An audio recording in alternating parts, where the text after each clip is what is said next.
Hi everyone, my name's Kit MacNeil. I'm the new college printer here at Massey College. I am a total beginner when it comes to printing, and I'm really curious, why would anyone use a Vandercook as opposed to something like a Washington or any other one of those presses that are letter presses, right? Yeah, they're all letter presses. So here we have two very different models of letterpress. Right here we have our Washington hand press, which is an older style from the 19th century. And it's almost like a direct lineage of sort of the Gutenberg press. We can see a lot of the same features on this press that were on the Gutenberg press, but it's obviously been upgraded with cast iron and a few other mechanisms to make it a little bit more efficient. So this would have been 19th century. Vandercooks came about at the turn of the 20th century, so in the very early 1900s, they started developing these presses.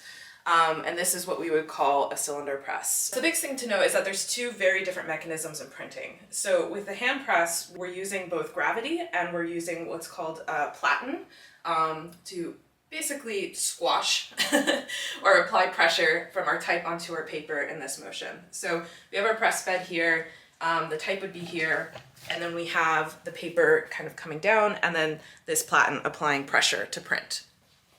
So that's one mechanism here. Now with the hand press, especially one this big, this type of press you wouldn't be able to operate by yourself. I mean, theoretically you could, but it'd be a bit of a chore. You would really want to operate this press with another person involved. So you would have one person who would be going over the type and inking it with a hand brayer, and then another person who would be attaching the paper onto the tin pin, closing the tin pin down, using the crank to actually print the press, pulling the paper off, etc. And so that process is a little bit, those two people can get a lot of prints done, but it does require two people.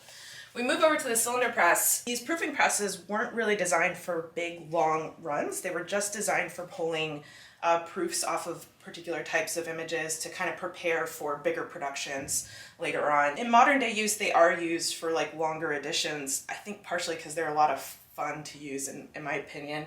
Would someone make a proof on this and then set it up for something like this? No. You would make a proof on this and then set it up on something more like an offset litho press or, like a bigger newspaper run or something like that. You wouldn't be printing every sheet of newsprint on here. You would be using this print to proof what you were about to print on a bigger production run. This one's called a cylinder press. And so the way that it prints is going to be very different from platen presses in the past. Here we have the bed and this is where our type would go. We have rollers here. These would apply ink onto the type, which would be here. And then we have a cylinder. And so if we look here, we have what are called grippers, and these grippers is where our paper would sit. And so the paper sits on these grippers, and then it's actually the cylinder and a combination of tin pin packing that applies the pressure as it gets printed.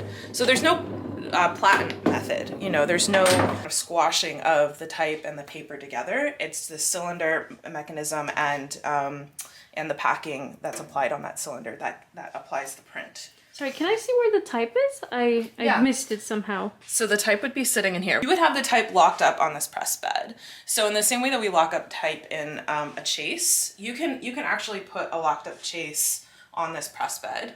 And then we use, it's called a lockup bar. And so it has a handle here, and then as I tighten it, it applies pressure here. Use this to lock up type and furniture onto our press bed. So you want to talk about a project that you've done recently, which was really amazing, and it used a gradient sort of color where it formed the rainbow.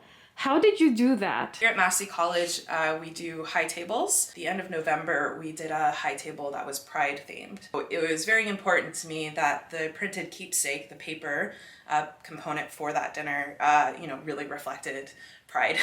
And so for many of us, that includes a rainbow. It's frequently called a rainbow roll, but it doesn't always have to include every single color of the rainbow. A rainbow roll can just be 2 or 3 colors blended together, but it's also called a split fountain or a blended roll. What I did was I took a little bit of red ink, yellow, blue, and then I put a tiny bit of purple or a little bit of red at the end here. I'll show you how these cylinders work. So when they're down like that, our Vandercook doesn't have a motor. You'll frequently find that most Vandercooks have a motor, and there's actually an on switch that you turn it on, and a motor and another cylinder that cause these cylinders to roll. As you watch this roll, you can see this top cylinder oscillates, right? And if you look over here, it's actually installed backwards on this press. There's what's called a worm gear. Do you see that? Yeah. Okay, so that worm gear is there's a little kind of screw inside the cylinder that allows it to kind of oscillate on that worm gear. So that means that it basically goes back and forth on the press, and you can see that this cylinder is slightly smaller than these two form rollers below it. So what that means is I can take a little bit of red and put that here, and some yellow and put it here, and some blue and some more red over here. And as I spin this back and forth, those inks will move slightly, and they will slowly start to blend together. So that red will encounter that yellow, and it will blend to give me a nice orange. The yellow will hit the blue, it'll give me a green, and the blue will hit, the red ink at the end and give me that purple. So I had the type set up here. I had it set up vertically. When you looked at it and it was vertical, the blend went from red and yellow to green to blue. So that way you could capture the full blended roll from that angle. As you print over it, that blended color scheme just rolls right over the ink and prints directly on the paper. And is this something that you would instruct your apprentices choose first before moving on to the iron presses? I wouldn't say any of the presses are particularly easier or harder, because they each come with their own little nuances. This press is fairly easy in terms of locking up a form and registering where your paper is. That's pretty simple. Put your type down and then registering where the type is going to fall on the paper. So when you think about setting up a design, we have to decide how to center it on the paper, or how to give ourselves a certain amount of margin and something like that. And so I personally find that to be very easy to do on a Vandercook, but I've also been working on Vandercooks for a very long time. So I just kind of have a sixth sense, I think, for where it needs to go at this point. I very rarely even measure anymore. I can kind of eyeball it. So I think the Vandercooks are a little bit easier in that regard, but there's also a lot of moving parts on here. And so when something does go wrong, you have to kind of systematically look at all these different parts and figure out exactly what's going wrong. So for instance, one of the issues I ran into was either over time or whoever used it prior to me hadn't quite tightened it, but this bar, which is the gripper bar, wasn't screwed on properly, and so it was actually coming loose. And I didn't realize that until it made this big clang at the end of one of my runs, and I was like, what was that? You never want to hear a big clang on a letterpress machine. That's always like, ruh-roh. So, it took me a little moment to kind of diagnose what that was, and part of that reason is because as soon as I brought the cylinder back with gravity, it kind of fell exactly where it needed to be. But as soon as it starts to spin and move, gravity would pull it in the wrong direction because it wasn't screwed in tight. So that's just kind of like one example, right? There's a lot of little things that can kind of go somewhat sideways on this machine. So I won't say that this one's necessarily easier than printing on a hand press. They have different knowledge bases and different skill sets that are needed. Before we kind of end, is there something that you wish people knew in advance, or something you wish you would have known before you started using this press?